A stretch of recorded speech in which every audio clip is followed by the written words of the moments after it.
There have been so many games hitting the shelves in the past few years, it's almost impossible to keep up with it all. Some titles grab the spotlight instantly, while others, equally deserving, somehow slip through the cracks. The good news? It's not too late.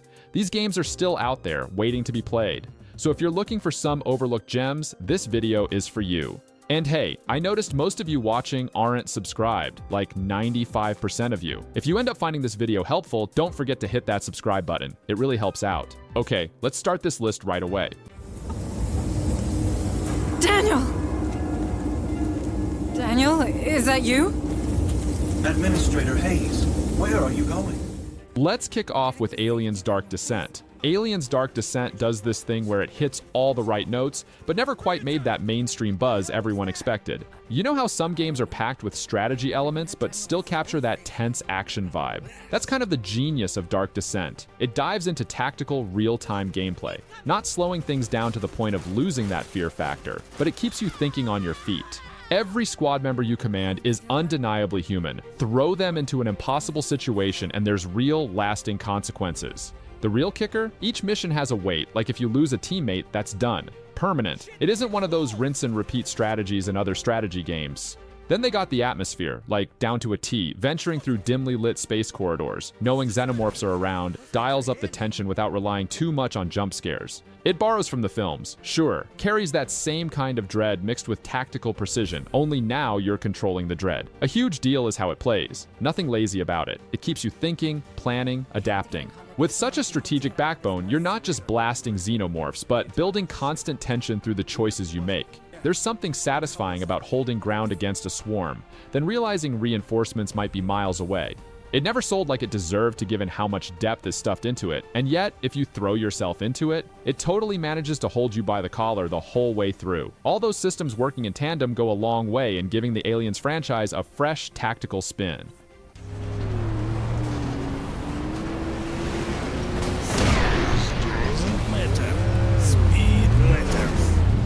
Next, we've got Trail Out. That's one of those titles that went under the radar hard. On the surface, it's a demolition derby game. But wait, no. It's not just some generic car-smashing experience at all. What's wild is how it embraces its chaos with pride. You've got this super slick physics engine that makes every crash feel, not just like a crash, but a spectacle. The environments are structured so that the chaos itself is the game. Cars flipping, debris everywhere. And honestly, the personality is where things take an unexpected turn. The humor kind of feels like it's out of a 2000s era arcade machine, which gets a few chuckles in itself. There's this weirdly tight connection between crazy, physics-based races and all-out destruction. Granted, players can be a little choosy when the visual polish screams budget game, but it's doing something you didn't expect when things just work. There's brilliance in how the designers just embrace the absurdity. You can see that in the car damage system, metal twists in ways that feel unique, so each smash-up carries its own kind of story. It's got a bit of that don't take things too seriously, but you might actually find a proper challenge energy. And once you slow down to appreciate that, you find layers of strategy hiding under the chaos. Would it stand shoulder to shoulder with top-tier racing games? Maybe not, but it's earned its spot in the conversation for offering a wild ride you won't forget anytime soon. Are you the owner of this establishment? Of course, precious. Welcome to Auntie Yaja's bawdy house. Coming in next is the Thaumaturge. This game kind of sneaks up on you. It's one of those isometric RPGs that doesn't really blast its name across every headline or wrangle hype from the big YouTubers. Thing is, it's incredibly clever about balancing morality and mysticism. Set in this gritty, turn-of-the-century Warsaw, it blends urban fantasy with historical authenticity. You've got magic, spirits, all that jazz tangled up in rough, grounded storytelling about choices. Every character feels suspiciously nuanced. The real magic is how the game's tension comes out through social manipulation, meaning every interaction feels naturally loaded with what's at stake here vibes. It's not classic sword and sorcery dungeon crawling though. It's walking that weird intersection of mysteriousness and the reality of people just trying to survive horrible situations. Players gotta think hard about navigating alliances, who gets slighted, who gains your favor. Nothing feels black and white after a while. Those spirits, or saluters, require a little attention too. It's like you're playing with a cheat code in the form of creatures from another world, except they have emotions, convictions, their own quirks. You're bending them to your will, sure, but they bring tension. How far do you bend spirits before things snap? And that's before you even get into some choice moments where your decisions can irrevocably change things. It's not about showing respect. It's realizing things might not always unroll well. It's undeniably niche, but anyone who jumps into it finds an RPG that's rich yet stripped down enough that it gets personal fast. You can kind of lose yourself figuring out who deserves what in this morally complex world. We've got bogeys! One down! If you're a fan of third-person shooter, then you've got to check out Spec Ops: The Line. Spec Ops: The Line doesn't just drop you into a war zone with the usual bang-bang mechanics. It takes all those modern military shooter tropes and starts breaking them apart right under your feet. Sure, you're leading a tactical squad in a crumbling Dubai, but every choice you make, it's not just about winning the gunfight, but about facing the consequences that stack up the deeper you go. The gameplay itself doesn't scream revolution. There are solid cover and shooting mechanics, but it's the writing and psychological weight that get in your head. The thing about Spec Ops is that it constantly questions your role as the hero. It shows you some familiar beats, then flips the script. As events unfold, uncomfortable truths about morality and player agency start bubbling up. It's not subtle about its themes, and that's what makes it stand out. Yes, you take down enemies in shootouts, but the game pushes and pulls at your motivations along the way. Conflict doesn't just come from outside, you start feeling at war with yourself too. The loading screens hit you with messages that take meta commentary to a new level, forcing brutal reflection on things unfolding in front of you. Add in the bleakness of Dubai's twisted architecture, where every step feels claustrophobic and sunbaked. It just stirs this sense of isolation. That's what makes Spec Ops: The Line more than another military shooter. It carves out its own space by stripping away the veneer of heroism and leaving something raw, something far more memorable tucked underneath the action. Don't go into debt.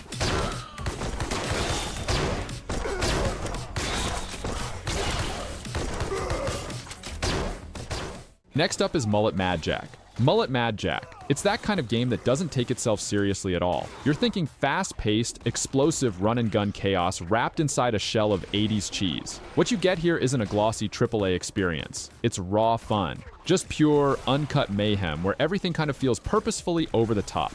Right down to the main character swaggering about with his iconic mullet. The art style is vibrant, loud, almost cartoonish. You're not supposed to sit around analyzing anything. It's all about blowing things up in colorful ways for the sheer satisfaction of it. Despite the obvious goofy exterior, there's actually a smart layer of design driving the gameplay underneath. Each level throws unexpected twists at you, larger-than-life enemies, comically absurd weapons, and vehicle segments that feel like the developers just wanted to laugh while making them. It taps into that everything dialed up to 100 vibe you might remember from old-school arcade games where the focus is more on how insane can this get than narrative depth.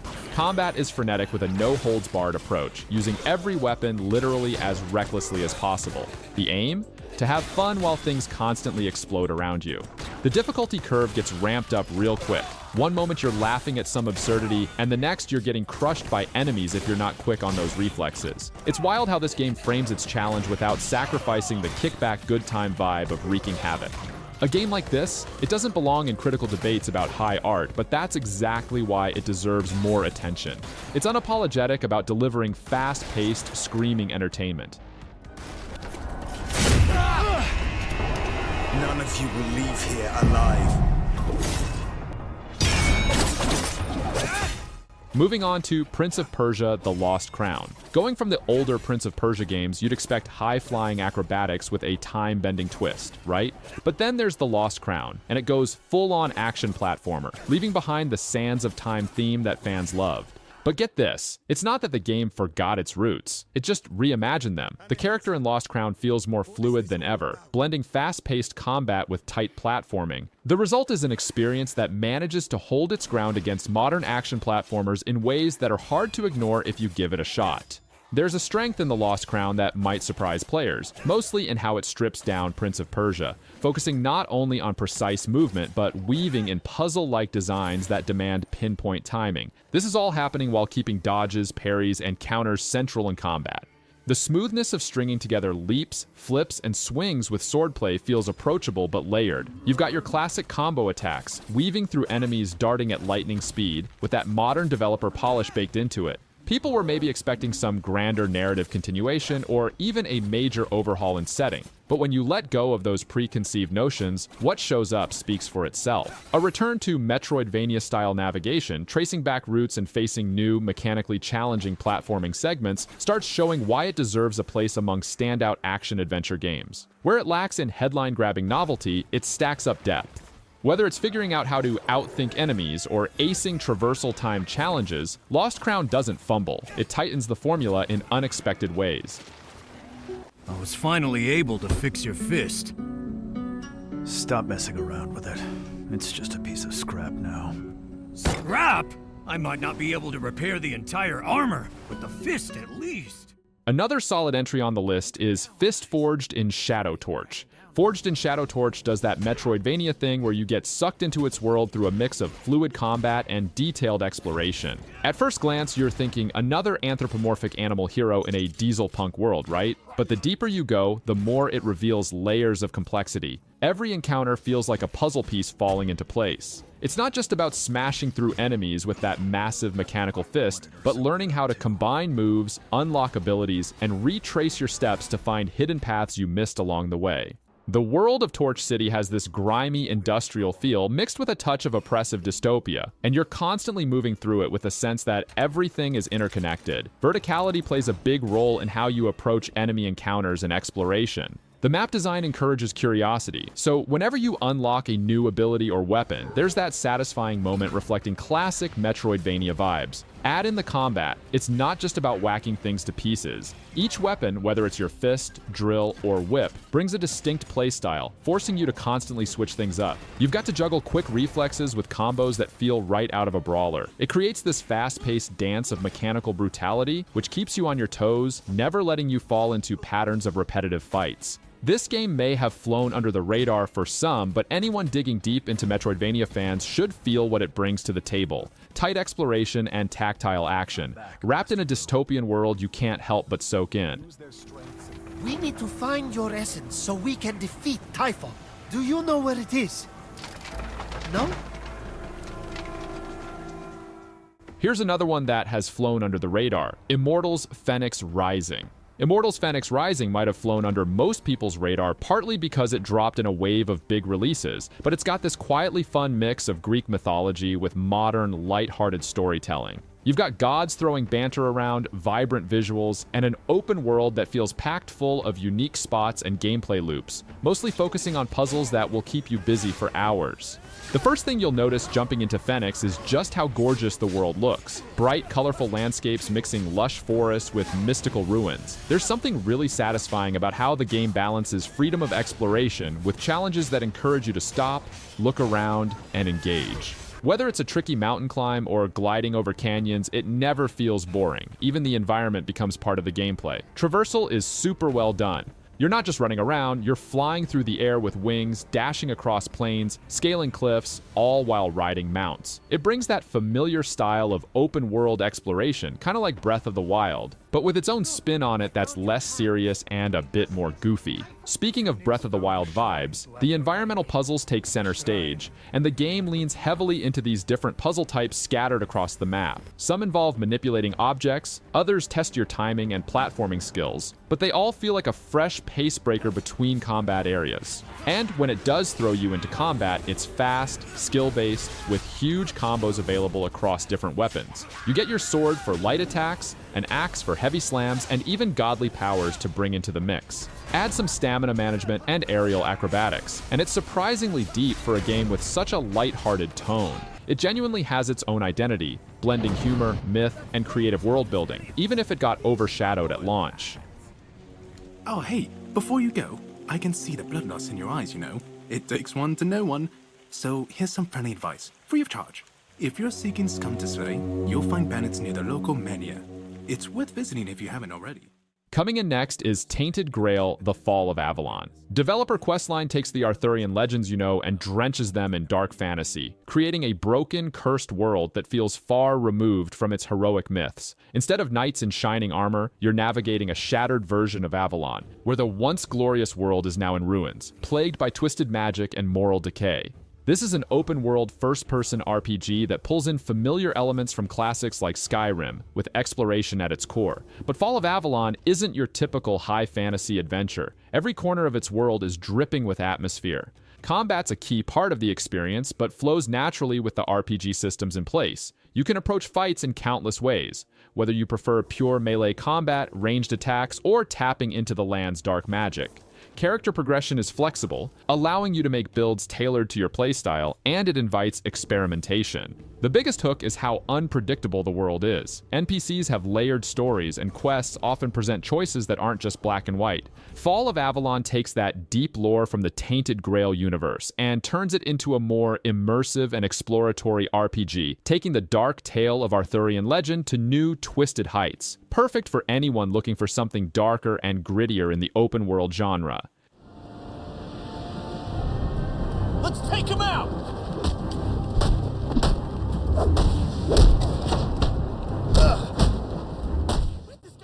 Up next is Batman Arkham Origins. Batman Arkham Origins always seems to get the cold shoulder compared to its more popular siblings, Asylum and City, but it's quietly one of the most fascinating entries in the Arkham lineup. Origins peels back Bruce Wayne's persona and shows you Batman in his earlier, more raw days. All punch, no finesse. That alone gives it this gritty edge that you don't quite feel in the other Arkham games. Yeah, the mechanics are a bit of a copy-paste from Arkham City, same blueprint, different paint job, but the fresh narrative and character focus take it down a much darker path. The story gives you a more complex Batman who's dealing with trust issues, figuring himself out while still getting his hands dirty. And let's talk villains. Black Mask doesn't get nearly the credit here, and Origins gives him that spotlight, at least for the first half. Then there's the Joker twist that throws a wrench into the whole thing, elevating the narrative stakes. Origins grinds down on detective work too, with more investigations that send you wandering through Gotham looking for clues in a way that feels more methodical than the main Arkham games.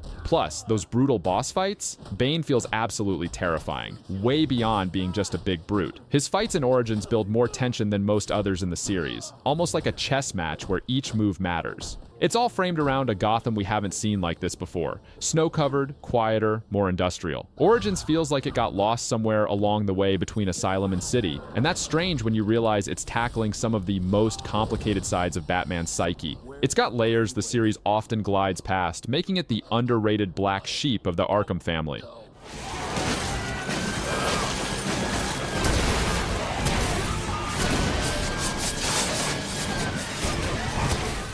Another good entry is Sunset Overdrive. Sunset Overdrive embodies the phrase pure fun, but somewhere along the way, it didn't get the love it really deserved. Coming from Insomniac, it's got that sense of humor mixed with some of the zaniest gameplay mechanics you're gonna find in this genre. The whole thing is hyper-stylized, over-the-top chaos, taking place in a post-apocalyptic city where everything has gone bonkers because of an energy drink that turns people into mutants. And here's the twist. While most apocalyptic settings are grim, Sunset Overdrive waves that off and gives you something that's pure candy-coated chaos. Movement mechanics are where this game shows off the most. It's all about speed. Imagine combining parkour, Tony Hawk-style skating, and explosive combat. You're grinding down rails, bouncing across rooftops, and blasting away neon-colored mutants, all while juggling weapons that are as ridiculous as they are destructive. Seriously, one of them shoots records. Yeah, literal vinyls. And another launches explosive teddy bears. It doesn't take itself seriously, but that's absolutely its charm. Combat mixes with traversal seamlessly, so you're always flowing from one fight to the next. No stopping, no slowing down. You grind, jump, and shoot without breaking stride. The game pushes you to master its fluidity, and once you get the hang of chaining moves together, it feels like a completely different experience from most third-person shooters. Sunset Overdrive is unapologetically quirky, which turns some players off, but when it clicks, man does it click. Colorful, fast-paced, and driven by an anything-goes attitude, it creates a wild ride that's tough to forget once you're knee-deep in explosions, mutant goo, and outrageous one-liners.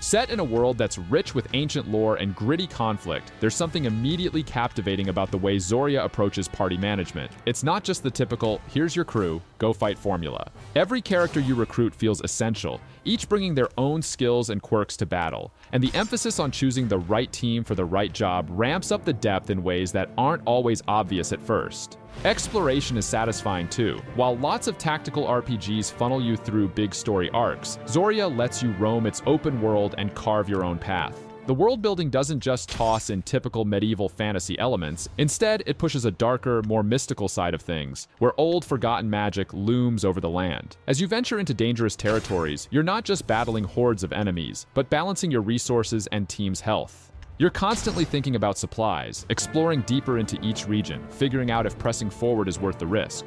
Combat is that tried and true tactical turn-based format, but with a bit of freshness thrown in through environmental interactions and party synergy. You're positioning your crew, using the terrain, and combining abilities in ways that make you feel like you're orchestrating an actual battle plan, not just a series of moves. It's got that classic feel, reminiscent of Baldur's Gate or Divinity Original Sin, while offering surprises with a ton of customization and detailed character builds. Everything feels deliberate, and planning your next move while anticipating the consequences is where the game shines. Zoria manages to tug on the nostalgia strings while still standing out in a crowded genre.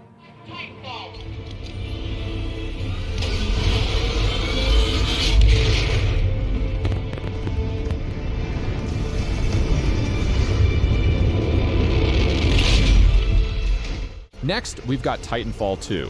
Titanfall 2 was one of those games that dropped at the wrong time. Sandwiched between some mega AAA releases, you could easily have missed it. But anyone who did take the plunge knows it's not just a good first-person shooter, it's one of the best. The way it blends fast-paced infantry combat with massive mech battles is still unmatched.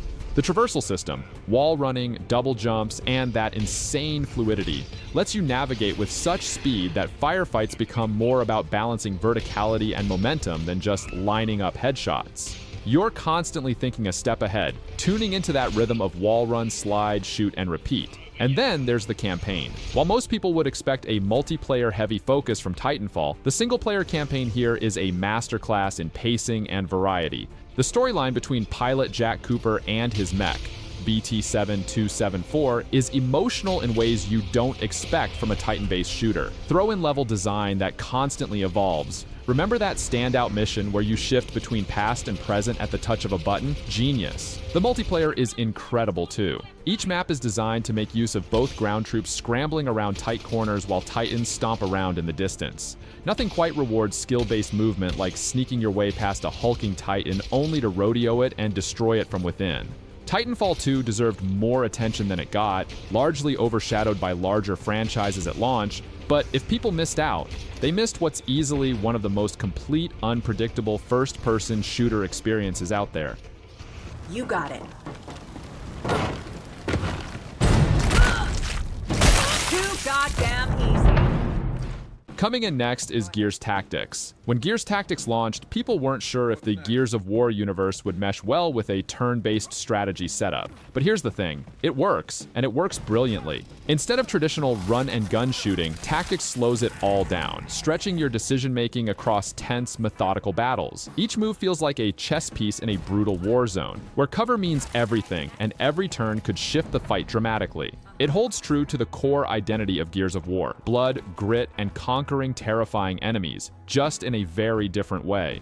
What shines here is how well the tactical system is adapted to the Gears formula. Cowering behind cover isn't an option. You've got to stay on the offensive, using familiar tools like chainsaw bayonets and grenades to close the gap between you and your enemies. Even without real-time chaos, the action feels more intense, precisely because you've got to think ahead, managing your squad's positions while keeping an eye on erratic enemy behavior. It also helps that enemies swarm in like they're ripping right out of the walls, forcing you to adjust your plan constantly.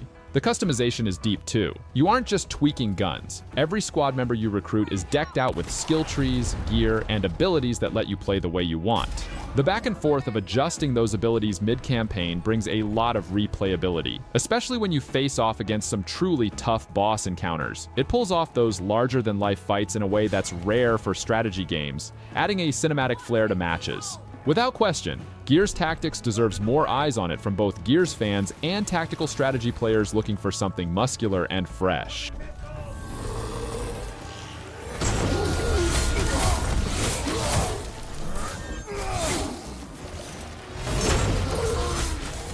Now, if you're a fan of action RPG, then you've got to check out No Rest for the Wicked. This game crafts its own space in the action RPG scene, even while it's still cooking in early access. If you're a fan of dark, moody settings and gritty combat, this one feels like it's designed with you in mind. Right off the bat, it strikes you with an atmosphere dripping in gothic horror, a world teetering on the edge of collapse, filled with nightmarish creatures and looming dread that feels far more personal than the usual save-the-world narrative.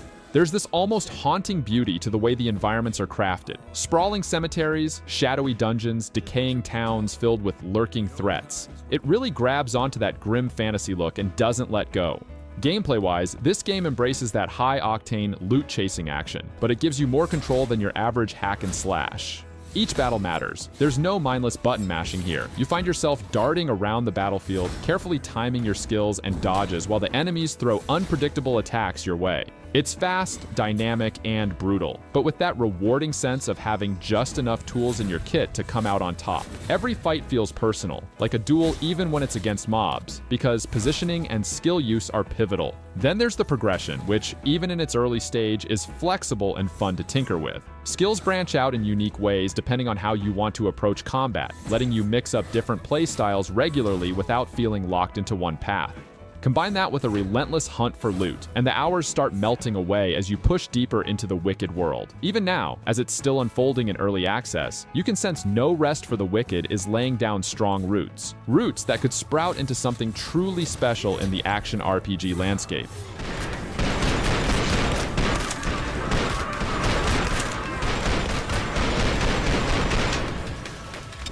Now for those who loves first-person shooters, Trepang 2 might be the one for you. Trepang 2 is the adrenaline shot every first-person shooter fan didn't know they needed. This game oozes chaos in the best way possible, throwing you into a world where the only rule is bring the pain. Imagine the intensity of old-school shooters where every room is a playground for destruction, combined with a modern flair for ultra-violence and tactical decisions. The story's mysterious, but let's be real. Trepang 2 isn't trying to lure you in with deep lore. It's all about superhuman combat where every encounter feels like an explosion waiting to happen. The core gameplay is fast, brutal, and also fluid. Picture this: you're sprinting down hallways, sliding under gunfire, popping in and out of slow motion, and watching enemies get torn to shreds as you slam them with gunfire, melee strikes, and explosive gadgets. It's like the Fear series, but with even more audacity, dialing up the violence and movement to an insane degree. The game hands you abilities like cloaking and time slowing right out of the gate, so you're constantly blending stealth, mobility, and firepower to outsmart waves of relentless enemies. The level design feels ripped from a high-octane action movie, giving you open-ended arenas to wreak havoc in, all while enemies swarm with intense AI that demands strategy. You're never standing still, and neither are they. Every encounter is a mix of super fast decisions, always adapting on the fly. Trepang 2's over-the-top combat, mixed with its sleek mechanics and non-stop tension, creates an FPS experience that's chaotic, rewarding, and relentlessly fun. For anyone seeking pure, unfiltered action, this is the game that'll have you grinning through the carnage.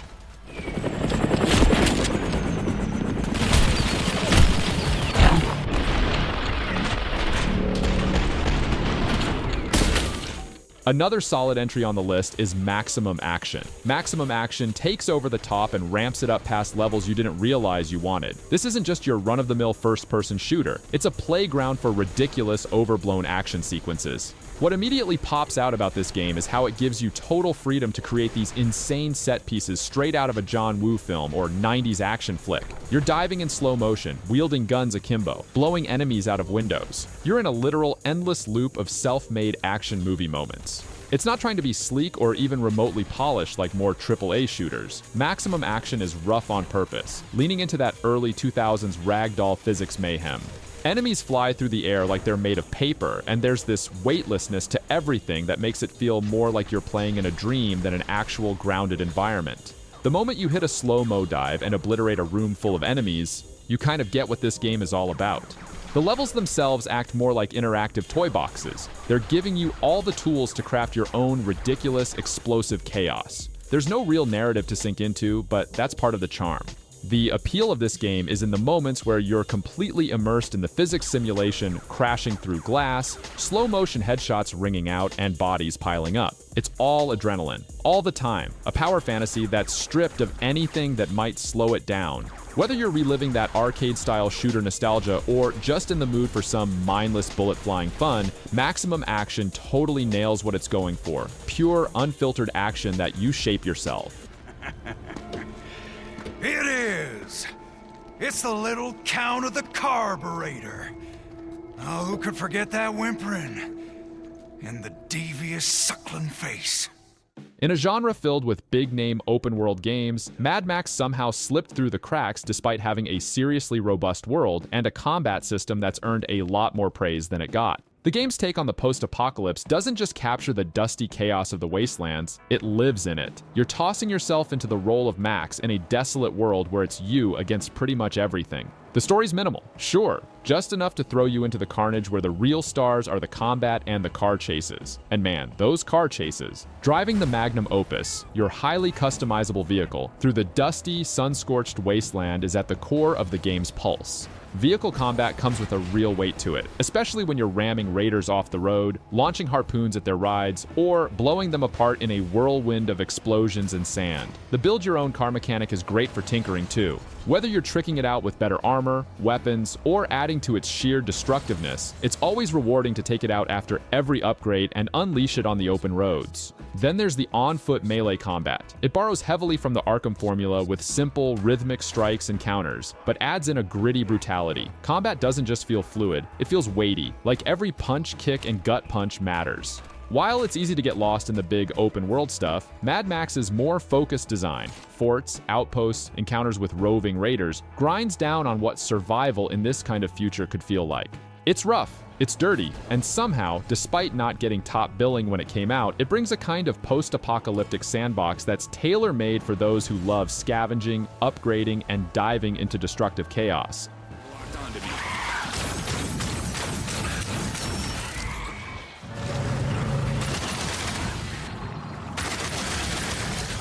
If you're looking for something a bit more unique, try Outcast: A New Beginning. This is one of those return-to-form sequels that doesn't just live in the shadow of the original, it expands on it in ways that make it truly feel like a new beginning.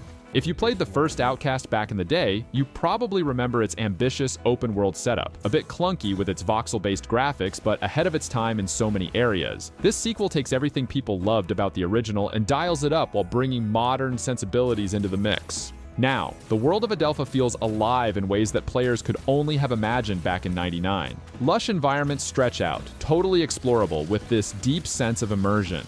You can tell the developers poured their hearts into crafting a world that feels expansive but personal. Each terrain has villages, wildlife, and that sci-fi mysticism all running in tandem. The character of Cutter Slade is back, still with that snarky attitude, but the story takes things deeper this time, focusing more on soulful elements of the conflict between the invading forces and the Talon people. Straddling this line between action and diplomacy, you can't always just shoot your way out of problems, even though that third-person combat feels amazing. The dynamic AI has this unpredictable energy to it. Enemies don't just sit and wait, they react to your tactics, shifting at different times, making every encounter feel engaging.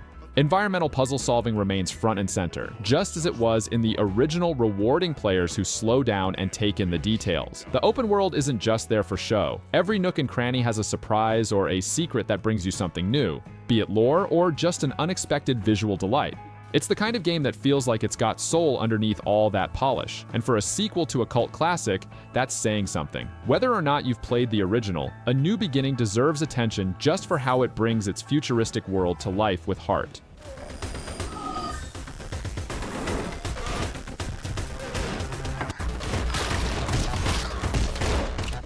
To wrap things up, here's Angerfoot. Angerfoot isn't just a game, it's a full-on experience that feels like someone strapped explosives to a pair of sneakers and gave you the keys to go totally feral. From the second you hit start, you're dropped into neon-lit corridors where the only way out is through kicking, shooting, and smashing every enemy in sight. Picture Hotline Miami, but cranked into a first-person perspective, with every kick sending enemies and doors flying. The name spells it out. Your foot, it's essentially your main weapon. Almost everything you do, every door you bust down, every skull you fracture, comes from one beautifully violent boot. Momentum is everything here. The faster you go, the smoother your kills. Every level feels like one big speedrun challenge where the key to survival is never stopping. You're always pushing forward, bashing heads and sending objects flying, all while amped up techno music blares in the background, fueling your rampage. The game's got this chaotic rhythm. You slip into a flow state as you kick, shoot, strafe, repeat, and it never lets up, never gives you a moment to breathe. The enemies, though absurd in their design, mutant gangsters, anthropomorphic crocodiles, and who knows what else, become part of this manic landscape. Just another obstacle for you to punt across the map. Visually, Angerfoot is all splashes of neon greens, yellows, and reds. It nails that over-the-top cartoony violence that somehow makes the gameplay even more hilarious. The kick mechanic itself feels so absurdly satisfying it never gets old, especially when you combo it with the various weapons you randomly pick up off enemies. You're not just playing through levels, you're kicking through them, busting into rooms like you're having the worst day imaginable and everyone else is gonna feel it. It's short bursts of pure, unhinged, cathartic chaos. So, that's it for today. Hope you guys found a few new games to dive into. If you enjoyed the video, make sure to give it a thumbs up. It really helps get the word out. And if you want more content like this, hit that subscribe button so you don't miss out on future videos. Thanks for hanging out, and I'll catch you in the next one.